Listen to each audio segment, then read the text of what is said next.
slow up, no I don't take shit. I got no love for the fakeness. If you wanna play tough and wanna hate this, I'll always show up.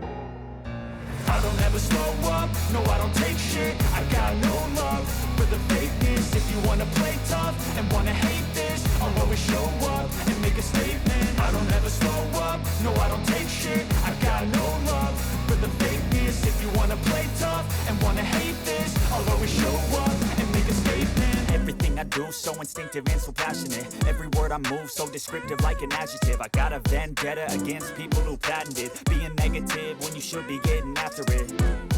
I got facts over tracks, this and that. Spitting slow, speaking fast, I could roast, I could gas. Think I'm okay at last, but I don't know if that can erase all the past. And the pettiness, a reflection of the emptiness. Hilarious, you think you're worth my time, you're delirious. Mysterious, because you hide behind a fake exterior. Inferior, you know I'll always be a bit superior. Get off of me, this ain't no humble brag. I want you to hear words, you can say them back. I want you to feel free from the chains at last, and to believe in what you got, it was built to last, yeah. Now that I've been put through hell, I never got anyone's help. I had to do it all myself. I don't ever slow up, no I don't take shit. I got no love for the fakeness. If you wanna play tough and wanna hate this, I'll always show up and make a statement. I don't ever slow up, no I don't take shit. I got no love for the fakeness. If you wanna play tough and wanna hate this, I'll always show up and make a statement. Gonna learn the consequence of being incompetent. Mental health is confidence, dreams and some honestness. I'm not here to save the day, that's for you to take away. I could play a million mind games, but instead I say something not illogical, something that is topical. Rub it on and watch it go, make yourself unstoppable. Dreams are irresponsible, but they're always possible. If you just believe, you could be so remarkable. Thoughts in my head, a collage and they spread. I'll be great one day, going off of my meds. No, I'm not giving up, no, I'm not giving in. I will make it to the top, taking off in the wind. I gotta make it, I'm saving every day to taste it. I'm patient, but my mind, it can hardly take it. I'm chasing a dream that I've had for several ages. A vacant, modern kingdom for the taking. Now that I've been put through hell, I never got anyone's help.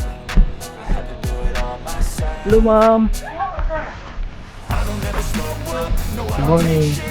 Pwede raw video? Maigo itong now. Para ba yung ko kabanguan?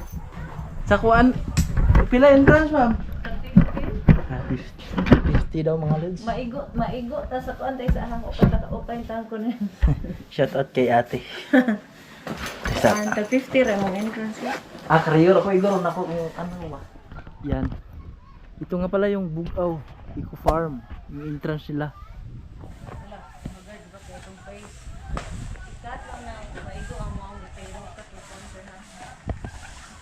Ayan. Bali yung entrance nga pala is 50. Tapos mag-camping po kayo doon. 600 din, no? Yes, sir. 600 po yung bayad, good for two, yung kanilang materials, kanila na yun. Pwede kayong magdala ng ano, yung tent. Or same lang ang price. Pero pareho lang. Ama lang ka ng color. Mamaya pupunta tayo doon. Then kumpleto yung mga permit nila ate. Kasi yung controversial kasi yung Bohol ngayon, yung Chocolate Hills sa Captain Peak na ipasara dahil sa kaukulang permit ng DENR. Pero lahat sa tingin ko kumpleto ng Ano ba yan? Sa 2,000 ano ba sir? Under what ba sir? Processing. For processing. Yun. So hindi na lang natin yan Huwag mong i-focus. Doon na focus. kasi hindi naman tayo taga DENR. Yun. Yung kanilang entrance. So pasok tayo doon. So dito nga pala yung kanilang parking para sa mga motor. Ayan. First time ko itong makapasok dito mga lod. Samahan nyo ako. Tara. Ito yung pangalan mo tayo? Jackie. Yun. Saan tayo mag-start? Dito na lang. Yung kanilang pool nga pala is 100. Ayan. At yan, dito tayo sa dragon fruit. Yan. Tingnan nyo nga naman mga lods. Pwede kayong mag-rent dito. Iwan ko kung magkano yung renta dito. Meron silang page, FB page. Ito nga pala yung dragon fruit nila mga lods. Maganda sana kung may drone tayo, no? Pero sa ngayon wala. Ito lang muna yung ating maipakita. Ayan.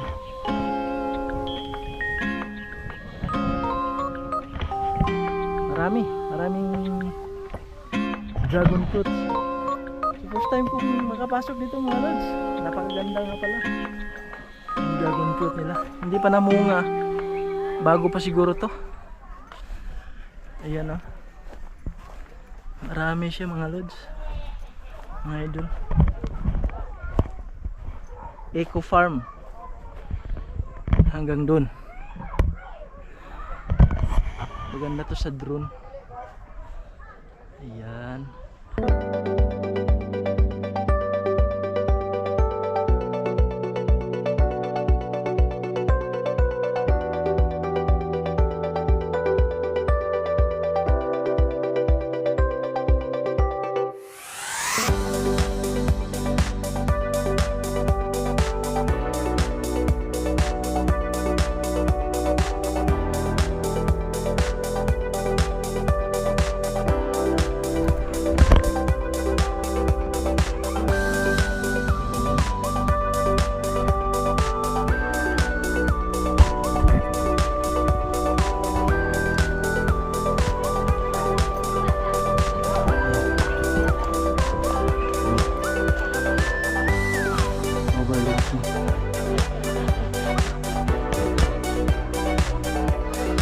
So doon yung ano, Clarin, galing tayo doon.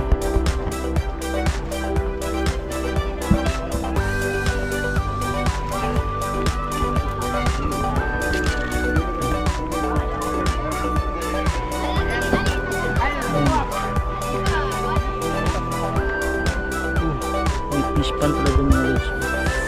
Fish pond.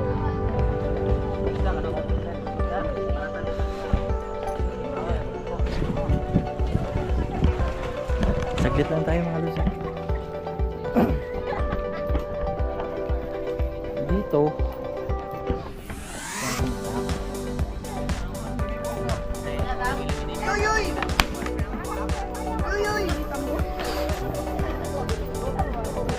tour lang tayo.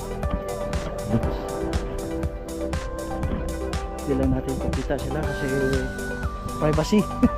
Sa kanila na yun. Ikot lang tayo mga lods, then depart tayo. Yan yung hindi kayo mag-rent dyan, 600 daw. Ayan.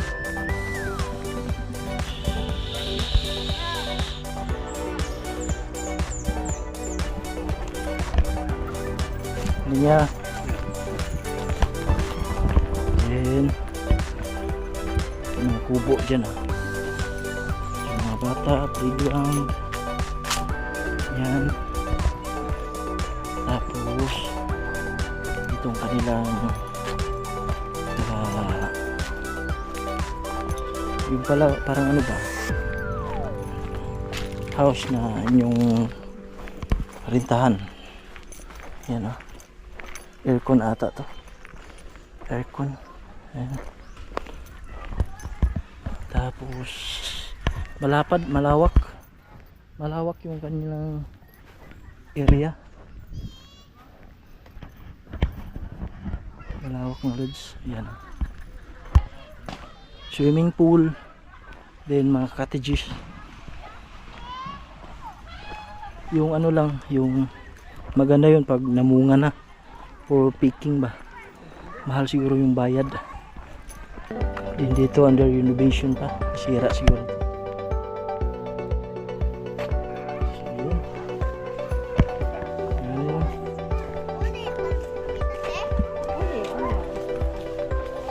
So yun yung yatong trip. Paikot. Din dito yung mga tanim nila. Ayan. ang kagandahan lang dito mga lods, overlooking siya. Dun sa kabila is pangpang na. At makikita niyo yung matatanaw niyo yung ano ba, yung dagat, yung kabundukan, yung nature. Yan si ate oh. So ito yung kanilang entrance papunta sa pool. Okay.